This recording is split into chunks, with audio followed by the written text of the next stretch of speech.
Hello, listeners, and welcome to another episode of Subscription Scaled. I'm your host, Nick Frederick. With me today, coming to us from the Netherlands, is Kenny Baas-Schwegler and João Rosa. Guys, welcome to the show. Thank you. Good being here. How's my Dutch? Was I in the ballpark of pronouncing those correctly? My name did, yeah. Okay. All right. On my side, it was not that bad. Not that bad. All right. Well, let's roll with that. 1 out of 2 ain't too bad. Well, guys, you guys are both strategic software delivery consultants at Xebia. Tell us, for those listeners who don't know what it is, tell us about the organization and tell us about yourselves too and your background and what you guys focus on there. Yeah. So shall I start, or do you want to? Sure. Go ahead, Kenny. Okay. So I have a background in electrical engineering, actually, and then I rolled into software engineering. And I'm now at Xebia for 5 years. My main topic has always been domain-driven design and architecture. But as Gregor Hope explained, I'm riding the elevator, right? I talk to C-level people towards teams. I still code. Actually, the last company I was in, I was still coding, which was a subscription-based company. And yeah, I help where it's needed. That's why it's hard to define my role usually. And my main topic is how can I go in and collaboratively design their architecture, their product, whatever they want to call it nowadays. And that's my a bit of the Swiss Army knife concept. Yeah, but my expertise is actually in collaborative modeling, which is part of domain-driven design. Putting stakeholders together with engineers in a room and just model it out together and create a shared language, create a shared products and get insights from the entire group into the product. Right.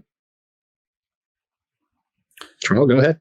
Yes, thanks. So yes, my name is João. I'm based in the Netherlands as well, but I'm Portuguese. So it's been a few years that myself and my family, we are outside of Portugal.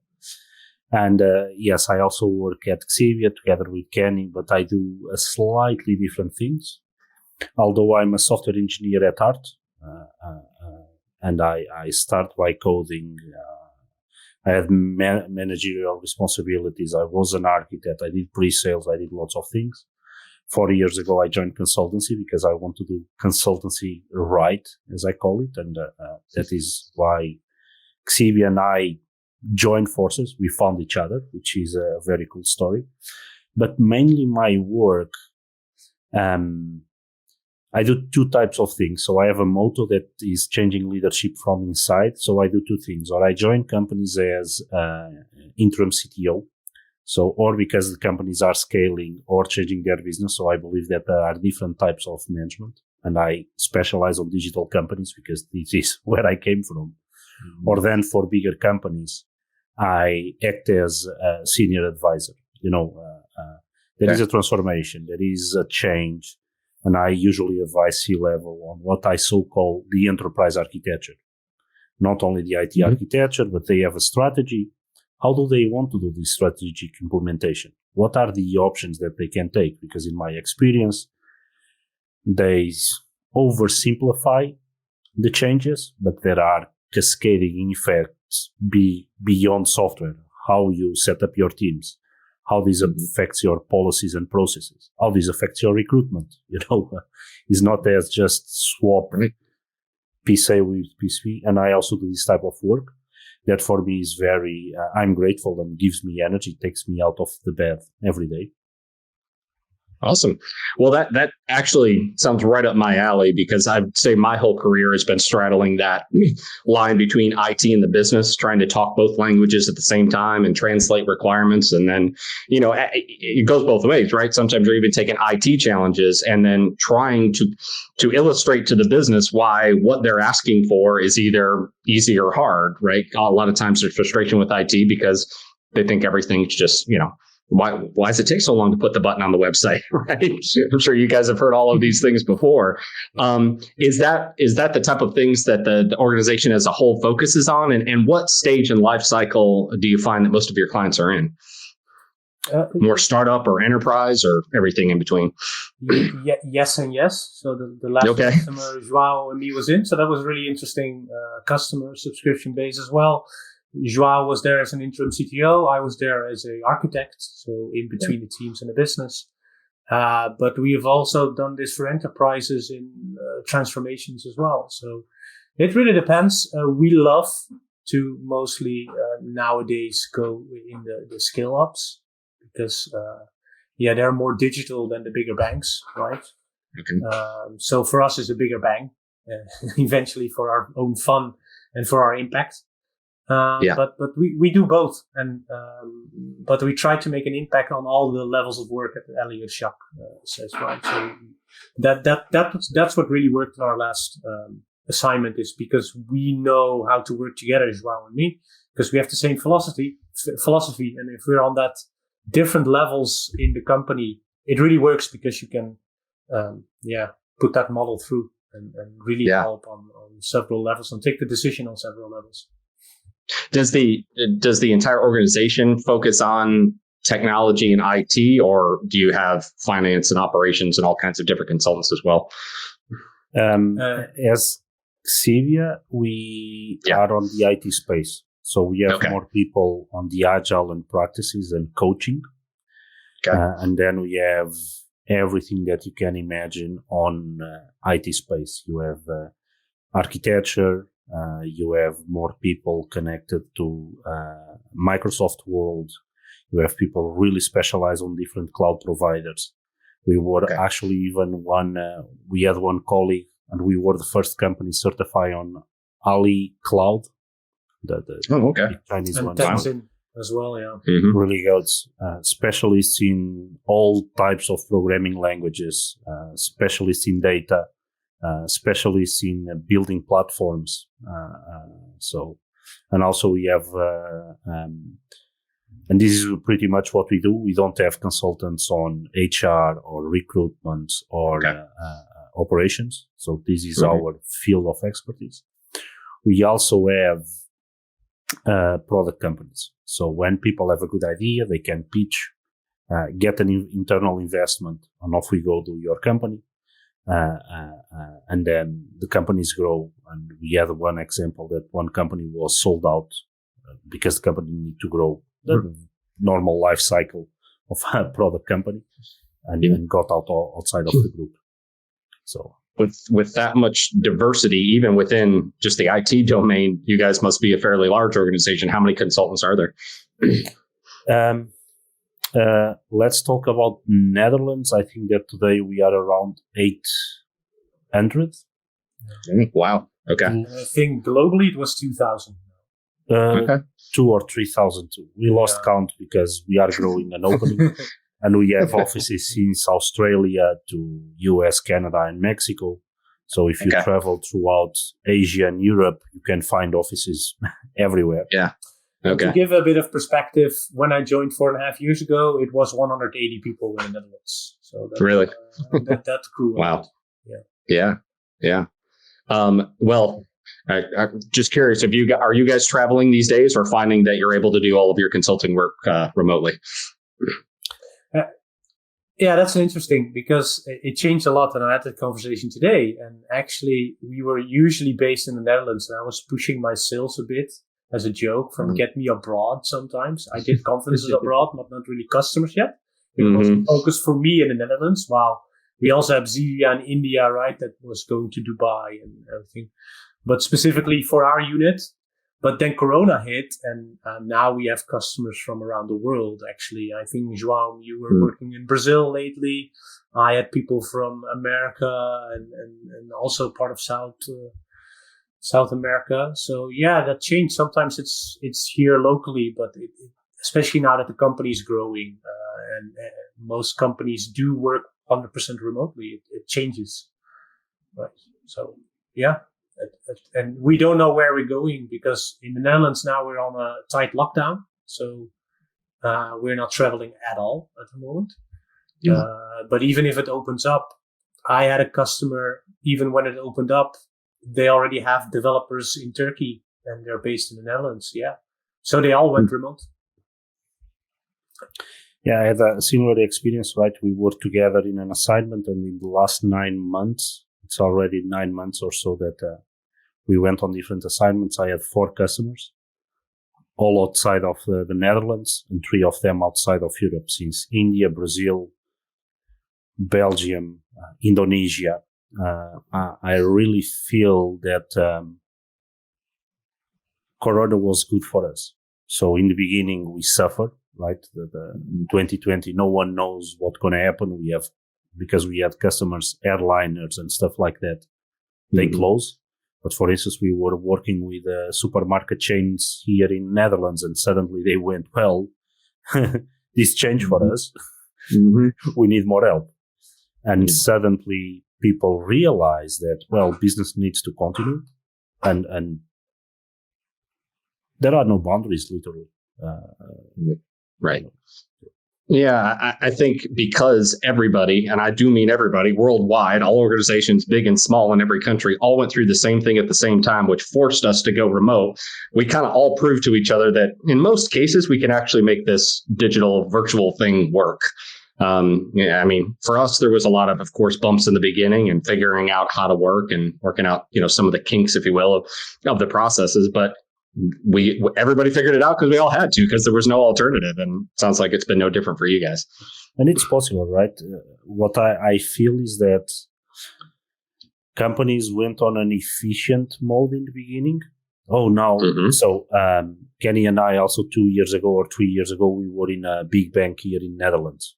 So big building. So between meetings, you need to walk, and sometimes was 15 minutes walk within the campus. So you don't book back-to-back meetings, right? But being at home, it's easy to have back-to-back. And this is also a thing that I see now happening, because I have these managers that how do we allow people to have less screen time, continue to talk. Because although we are interacting here, right? We are in Netherlands, you are in US, so thousands of kilometers or miles away from each other. But we are doing this over the screen, which is not natural. How can we create an environment where we can allow remote and allow flexibility? But at that same time, we don't create a burden on people to be always online. It's a very interesting discussion that I don't have the answer, but keeps going on.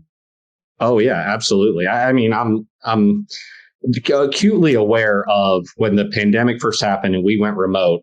We had an in-office culture, or just an interaction with each other, that in the immediate months after the pandemic, it felt like a lot of that was preserved. Like we had that same interaction, just of course we were doing it over Zoom meetings and things like that. But I do feel like because the pandemic has gone on so long, some of that way, those connections that get made in face-to-face meetings have eroded a little bit, or at least changed in a way that it's making it almost feels like, it's digital first now. Before it felt like face-to-face first, and we would supplement with digital, and now that's the other way around. And so preserving that human connection, for the lack of a better term, is more difficult now. So are you guys trying anything or finding any methods that are helping with that? Yeah. So actually, for me at least, me and João have been friends also for 4 years, and we have 3 other friends, colleagues sitting in a company. What we did straight, I think after 2 months, was set up 3 times in a week, half hour. We call it a check-in. So when we do collaborative modeling, we always do a check-in, just let people land in the meeting. But that's what we did between each other. So just have half an hour, 3 times a week, the 4 or 5 of us. And it's free, right? You can go there or you can't, but each one of us want to be there. And we're saying, well, not today. I'm feeling too tired. That's fine. But it kept us, for me, at least it felt like we're also, first of all, consultants. So we didn't have everyone was at the office culture, but this way we stayed in sync. And I actually did that with some other colleagues as well. And then you pick up signals, right? You pick up signals that people are not doing well. But the first thing is these check-ins are really helpful. So other people were trying to do always online meeting that you can just join. But basically what I saw is not everyone was doing that. So you need to be deliberate and explicit. Mm-hmm. Let's do it then. It's free for all. You can talk about work, but you can also talk about how your day is going or how your weekend was. Mm-hmm. Anything goes. And we did that with the 4 of us. Now, the last year I did that with some other colleagues. And at first there was 1 person coming or 2 person. And now there are 5 person joining because they want to be there, and it creates better connection, a more, coherent thing. So, daily stand-ups like people doing doesn't count for this, in my opinion, because that goes usually about your backlog and what you're doing for work. This is just whatever you want to talk about, and there's no constraints. And that really works. And that really creates a connection, because I've learned a colleague is going to go on sabbatical for 3 months, and just walking from Switzerland to France or something, I don't know, like 2 months of walking. Well, that was nice to know. And we had a long discussion about that, and an interesting, well, not discussion, but conversation. And that helped tighten the bands again, feel more close to people like that. Have you kept that going through the entire pandemic? This regular meeting? Really? We still do it. Me and the other people 3 times a week. And I do it with another group, which is the architecture group within Xebia. We're doing it twice a week. So every morning I have a check-in, and that really helps. And we keep that going. That's great. And I think even for a consultancy company, because we have different customers, right? It works pretty well to stay connected, because we don't come together quite often, once every 2 weeks. But this way is a nice way to stay connected with each other on a personal level. And that's important. If you have that, collaboration goes much more smoother, I must say. Sure does. Well, what have you done similar to that? Anything with your clients to, build those bonds? Because, we found on engagements that, when we have our discovery sessions or, kickoff meetings, when they're face to face, when we actually go to their offices, sit in a conference room and kick things off for 1 to 3 days, that bond that you're building throughout the life of a project goes just so far, because you spent a bunch of time together. You probably went to dinner once or twice together, and you kind of just built that bond that took you through the project, which is so much harder to do now. So have you found anything with your clients that works for, building that camaraderie? Yes. So currently I'm helping a telco, one big telco in Belgium. So we were calling, there is some things that we did in the organization that are not working quite okay. Can you folks help? Yes, we can. Mm-hmm. And as Kenny mentioned before, we organize a set of workshops to discover what you call discover, and we do check-ins. We ask questions. So Kenny brought some practices to Xebia from Deep Democracy. We ask deep questions like, why we would like to be here, and why don't you want to be here, right? Do you have your kid sick? Your dog is not okay. You don't feel like to be here, where people can share, no judgments, just share. Yeah. Another practice that we use a lot is sense making from the Knevin community. So we have, dot voting, but usually over a line with a question or then a triangle. So people need to place or answer. Why this is works, we got lots of feedbacks from the group, but people don't explain or give a long story. But also we can see the polarizations with the group, how subgroups work out, right? Which for consultancy works out, because we start to see how the opinions are spread around a topic. So using this type of techniques help. And this is, I think, natural, at least with me. I use lots of coaching techniques, even when having one-on-ones, reflecting what people are saying, give them space, holding a mirror. And that helps build relationship. It's way slower. So I need to be very mindful about the cadence and the tempo, and not trying to be too fast. Because when you are in the office, things happen and there are more natural conversations because you are in the coffee corner or And today you don't have this. You need to be really intentional. I need to send you an invite. You need to pop up at this time. So trying to use these moments and these techniques to get some sense of the organization. The interesting thing is that people are open because everyone is on the same boat worldwide. We are in a pandemic. So people just got more relaxed and open. Sometimes big corporates have lots of agendas and stuff like that. People got more at ease to share, which makes the job interesting. Yeah. No doubt it's a challenge. And I think our techniques for working through it have had to evolve, right? We're coming up on 3 years of this now. So what worked at the beginning, as I was talking about, has certainly changed. I think, with the digital work, and you were kind of alluding to it there, but you're having to be a little bit more proactive about your communications because there aren't the water cooler conversations that just naturally happen. You almost have to have the forethought to I need to tell so-and-so this, or I need to communicate that to them. And whether you put that in Slack or Teams or an email or set up a meeting, whatever the case might be, but you just have to proactively communicate versus just that kind of the organic feel that it used to be in face-to-face situations. Yeah. And one thing to add there, I think what's important is to give people that space. So what I've been trying and telling companies is create a map of usually when you're in a building, you're getting told they're sitting there, they're sitting there, they're sitting there. Yeah. You should do the same in a digital way. You should, and this also comes from team topologies, you should build your Slack channels in a way that people know how to find them publicly, right? If I need to know the reservation service team, then I expect a team or a channel being called that way. That they have their internal channels and they name it for themselves, that's fine. But at least for the entire company, you want to have a map. You want to be deliberate. Where can I speak to that team?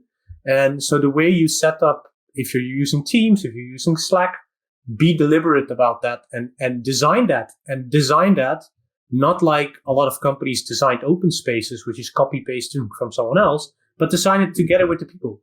So put them in a workshop together, see what their needs are in designing that, and come up with the design together with the people from the company. That's how we at Xebia do it as well. We have a Slack, and we control the Slack. There's no manager controlling the Slack. We own it as consultants. We're doing a bi-weekly or now 1 monthly knowledge sharing session during office hours and after office hours. And one of the consultants is building an app. And he's building an app to make a agenda, and we control the agenda.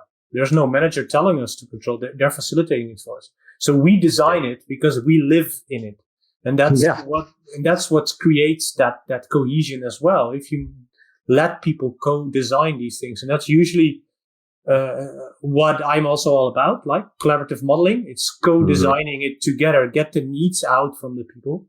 Listen to them and let them do it themselves. Yeah, I can't tell you how much I love that because, prior to this role, being in a fairly large corporate organization, there's nothing worse than having to live with a process that was designed by somebody who doesn't have to live with it every day.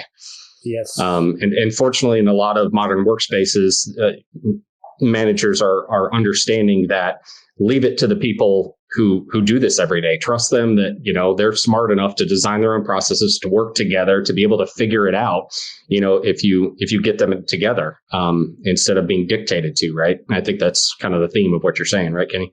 Yeah. And then it's more about where do you take the decisions of the level of the architecture? Because again, that's architecture for me, right? And me and João in our past, where we collaborated, right? He was interim CTO. He was worried about 2-3 years, right? I'm an architect. I'm 1 to 2 years. Teams are usually 1 sprint or 1 quarter. I want them to work with the technology they want. João wants that as well, but João is worried we need to scale that organization. Yeah. And so João is like, right, João, you are like, okay, that we need a market fit technology. You don't care. You didn't care which one it is.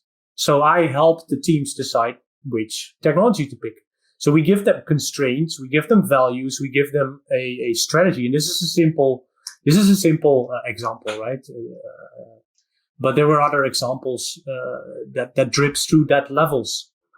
And what you don't want to do is make decisions on the level of work. So the time span you're in, that is not your time span to make a decision. You want to keep the responsibility in that decision. And that's what usually goes wrong in architecture, in my way. People decide while they're not doing the work. Me as architect, I was coding, but I was moving away from coding and letting the people do that. I'm not really concerned which database technology you use. They need to use it, not me. I'm more concerned with the costs. And especially João, because then he will be even more concerned about the cost because he's on an even bigger time span, right? So we had that discussion and we facilitated that together. And then they made the decision based on trade-offs. Yeah. Well, that wasn't always the case. I'm sure you guys have been around long enough. And I can remember before I didn't start in IT. I ended up there coming from finance and operations and then IT. But one of the most frustrating things back in the day was you would have a set of business requirements, true, just the business side requirements. And then somebody from IT would come in and dictate your solution and tell you that, no, you don't need that. You need this. It needs to be this database. This is the software you're going to use. And a lot of people on the business side were like, okay, you want to trust them, but sometimes it's like, but again, you're not living with this every day. So you get to make this decision, especially architects and above, and then they walk away. And it's like, but I got to operate this thing every day. And you just made me implement something that might be fine for now, but isn't fine for the future. Yes, definitely. Here is my path. When I start working, I never experienced that. So back in the day, I was in Portugal, starting developing a system to manage cases in justice for an African government. So we went there a couple of times with MVPs. We sit with people representing different roles, right? Judges and lawyers and clerks to do this together. So this comes out. So when later on DevOps movement came out, but we were doing that. I procured the hardware, installed stuff, help out building data center, all of this type of stuff. And this is the interesting thing, that the companies that still have business and IT, they are far, far away because they should already be digital, right? Thinking about technology, we have this technology and this is it, doesn't work out today. I understand back in the day, a company acquire a switch for telephones and that's it.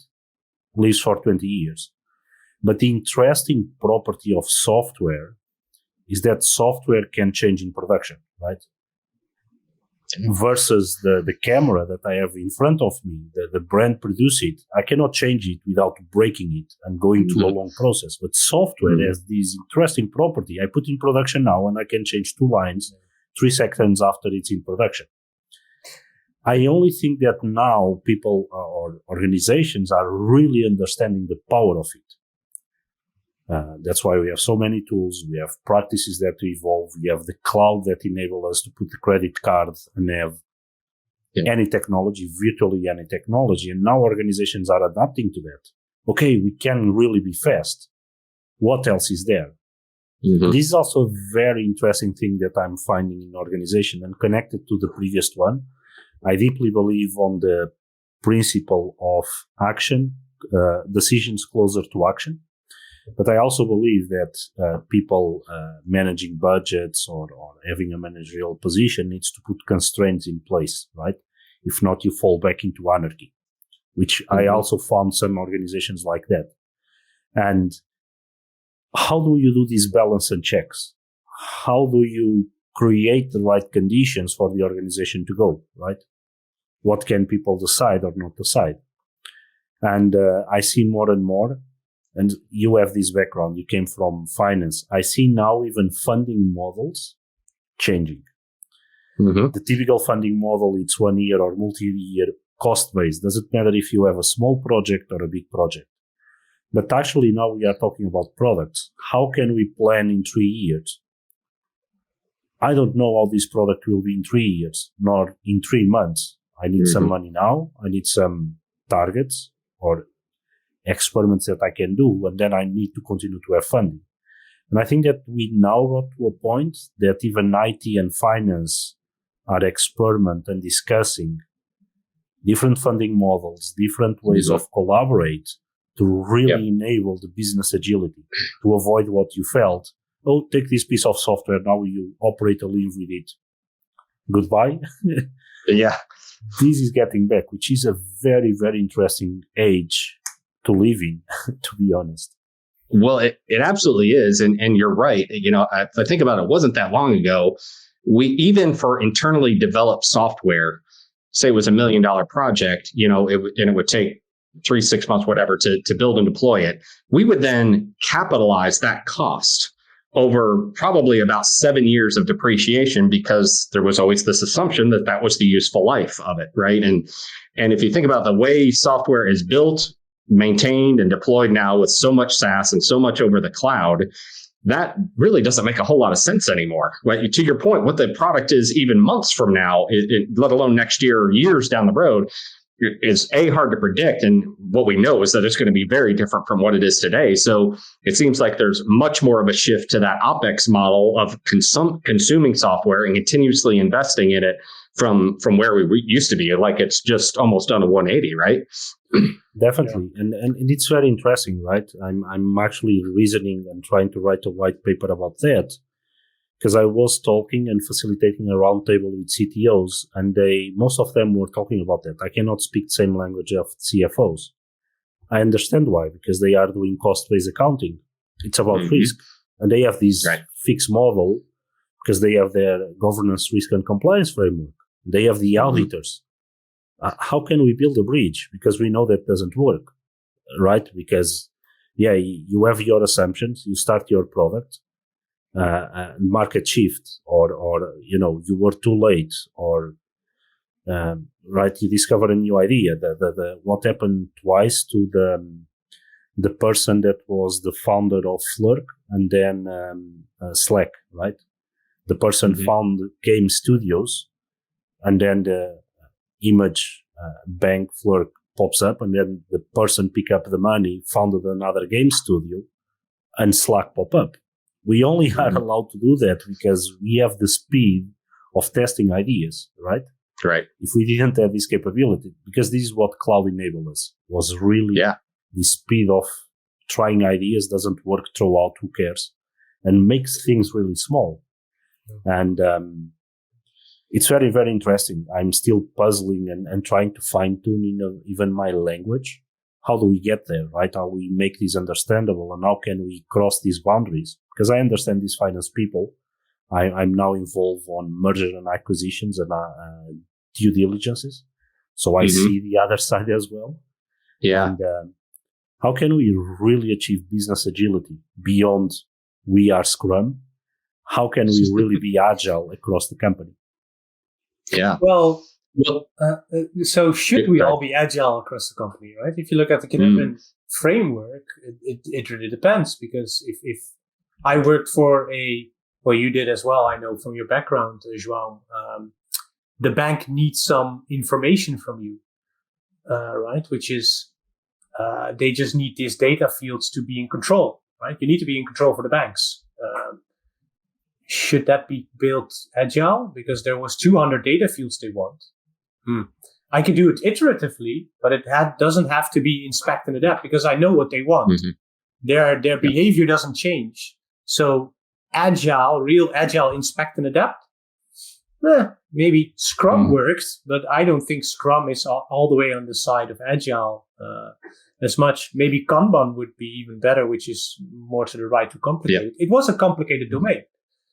But I could analyze it and then build it in small pieces. I still build it in small pieces, and then from there continue. But we could overanalyze it, and it was just still the same.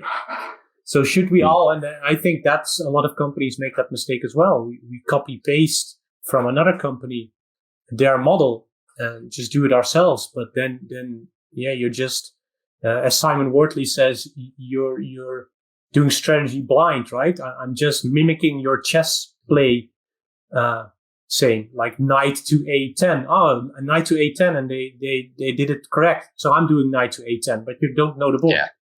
Right. So I have a similar conversation with my colleagues all the time because we work on payment systems so much, and there's a very defined set of requirements that you need to process a payment transaction. And a lot of times these integrations with payment services providers are fairly lengthy and involved. Yes, I can chunk that up into sprint size bytes. But at the end of the day, either a payment system works or it doesn't, right? And there's no real in between of these things. So yes, I can chunk it up into small things, but to have an iterative build, deploy, test, and then adjust from there, that doesn't make any sense, right? So yeah, that's what Kinevin brings, right? It's a complicated problem. It's not a complex problem. It's complicated. It's hard because I need to know the details. But when I go to a company and here they come again with their, we need to build our own shopping cart. I'm like, really? That we have that for 15 years. Why should you rebuild that? And that's, for me, the power of domain-driven design and architecture is let's look at what your core problem is. And let's build that and put the best people on that part. And let's really find that. And then the supporting parts, do that with low code. The generic parts, just get a SaaS solution. Right? And that sometimes so frustrates me that there's no connection between business and IT. I literally had a company come to me and says, our developers we want to go from 4-week to 2-week delivery. And I say, why? Yeah, it's just because we want to increase business agility. And then we mapped the whole software life cycle, right? The value stream. And we found out that the business was still doing 9-month business case. And I'm like, really? You want to improve that part of your system and not that earlier part?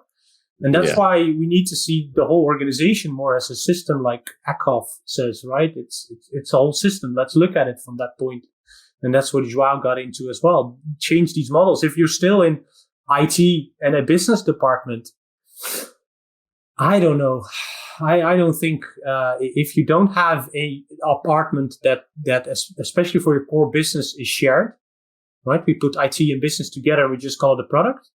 I can understand for like simple parts that you might still do it, but for the core problem and you've not invested in putting IT and business together, I'm not sure if you will continue fast or get business agility. Yeah.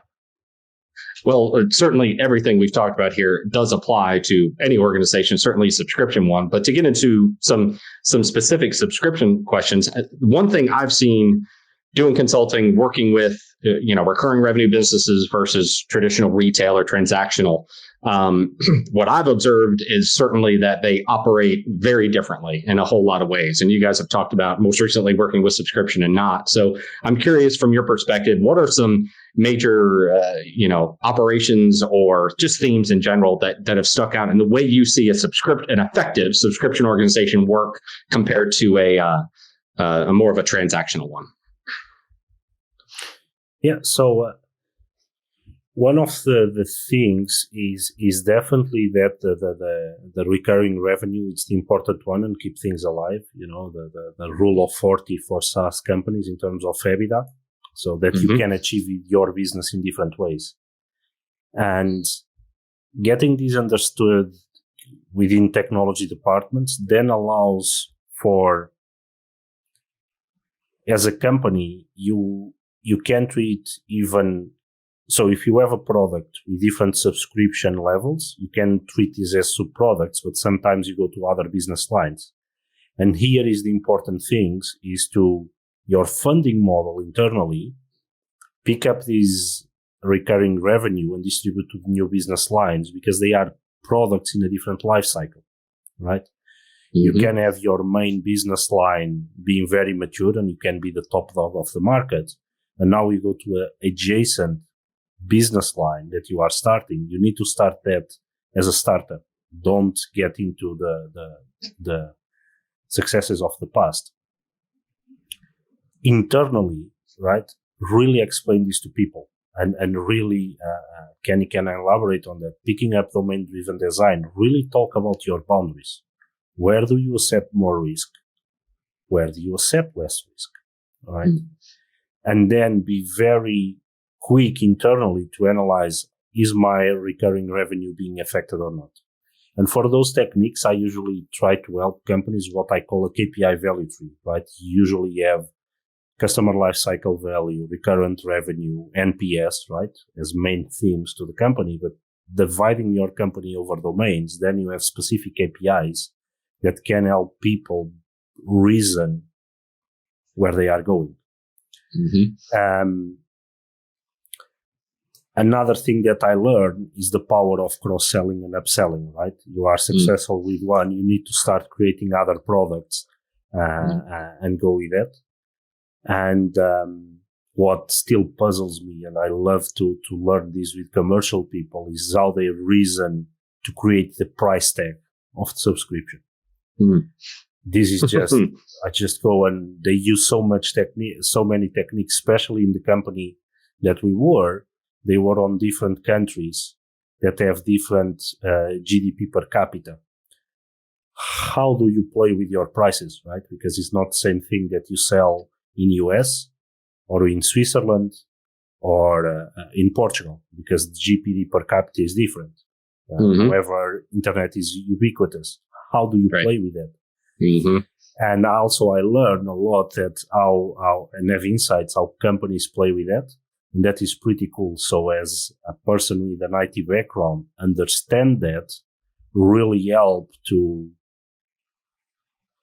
not allocate, but guide the department to put constraints in place to, okay, you can have more risk there and we have a different type of money to burn. And this part needs to be more about operational excellence and improve that. And continues to be a journey, but it fascinates me how these type of organizations work. Yeah. From an architectural point, it's also really interesting, where if you're looking at other SaaS subscriptions, you can really, as an architect, simpler do the counting, right? Where you say, okay, we need to do we need a user management system. So, well, we're not building that ourselves, hopefully, no. So we're going online, and then you can check their subscription model and how that matches yours, right? And since yours are really transparent, we as developers, we could see from our own data, because we have access to it, we can make the easy count there. So which one of these subscriptions is a lot easier and or is a lot better for us as a company? That changes as well. Which SaaS company you pick changes as well if you're in a subscription-based company because of these levels. So that's what we're dived into as well when we looked for one. Okay, because a user management system, when some went on to you pay per user. Okay, let's do the counting. Let's see if it matches up, or should it's a math equation.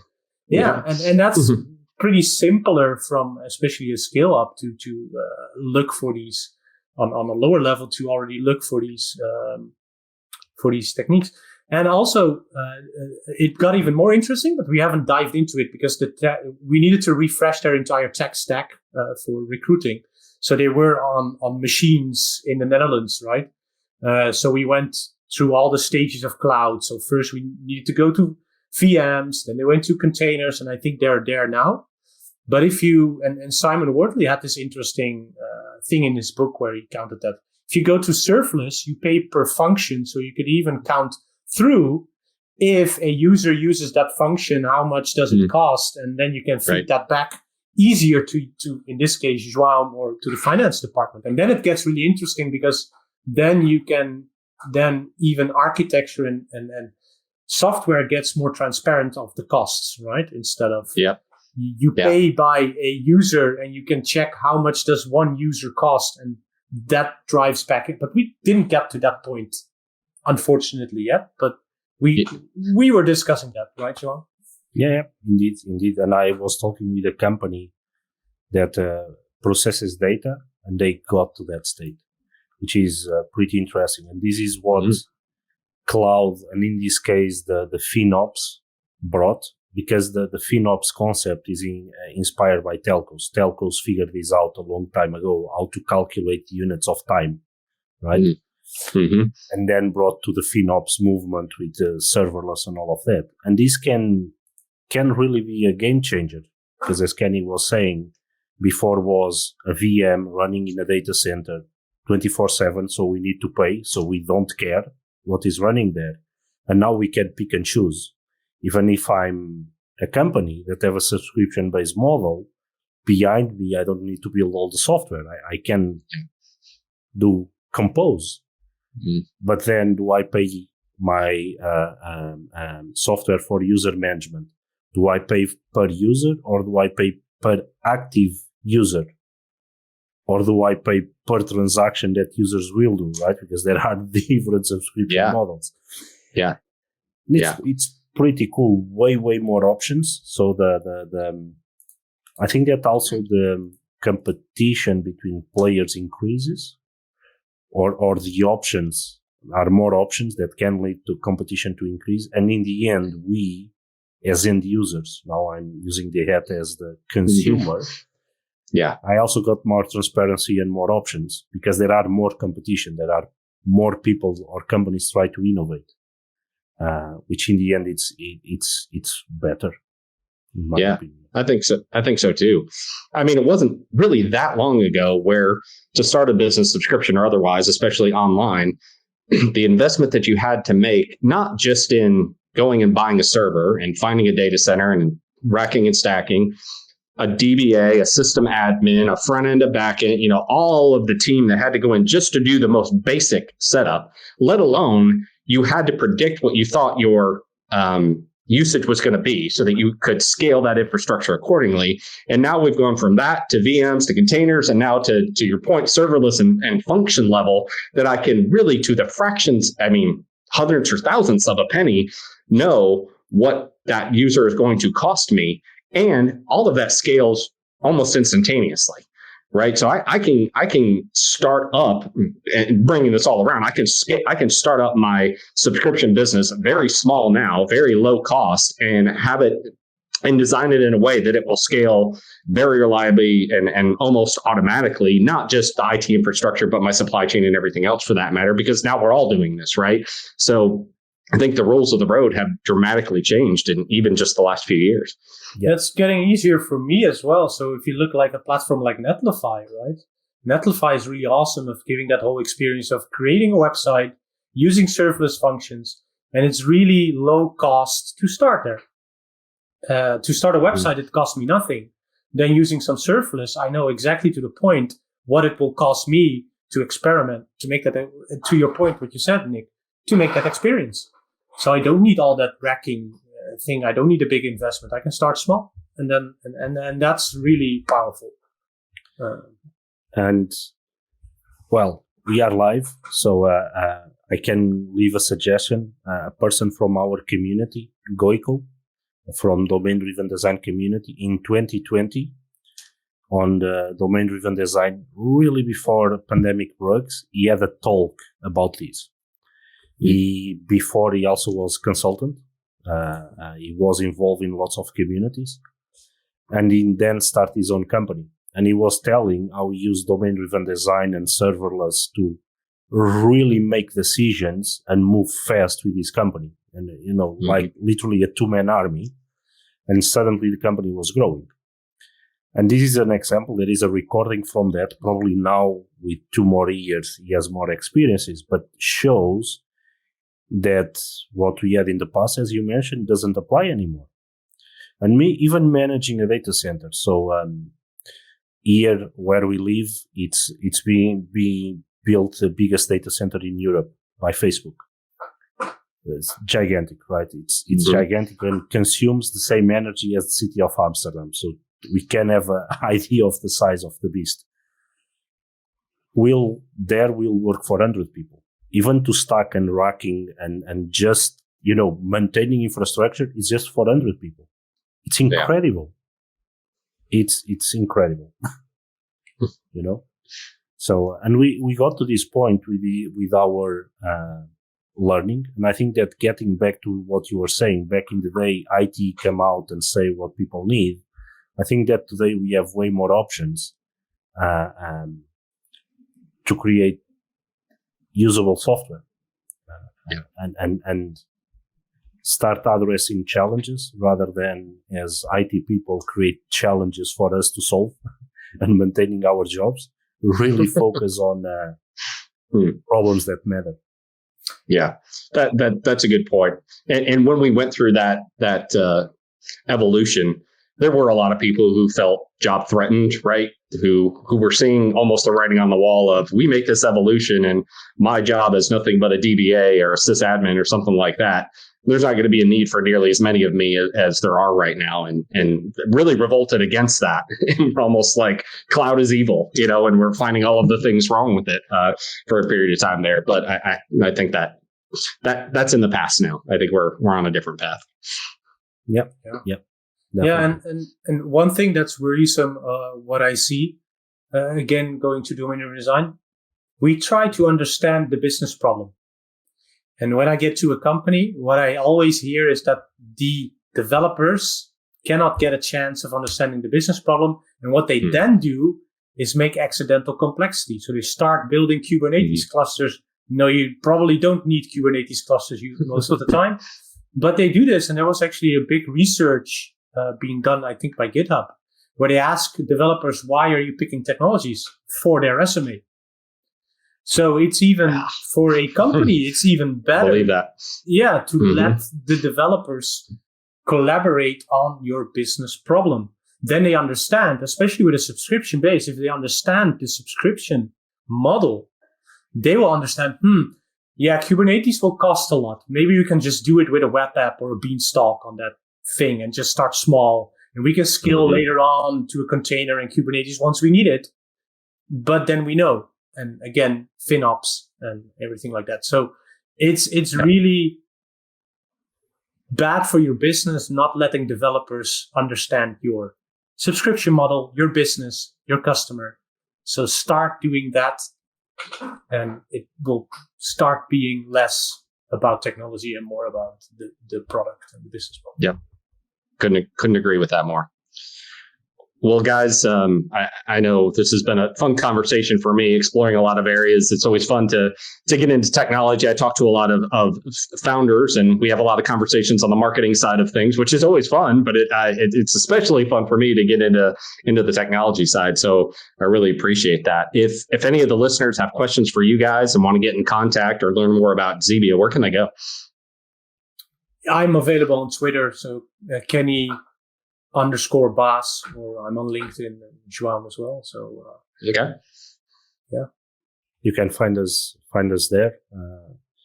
I have shameless plug. I have my own podcast as well, and people can find me on the web. So great. Although there are a few folks with the same name as I have, but just a few people can get to us via the description of this episode. So just give a shout, and we can continue this conversation offline or online anytime. Awesome. Great. Well, guys, again, thank you for coming on the show today. Really appreciate it. And best of luck. Thanks so much.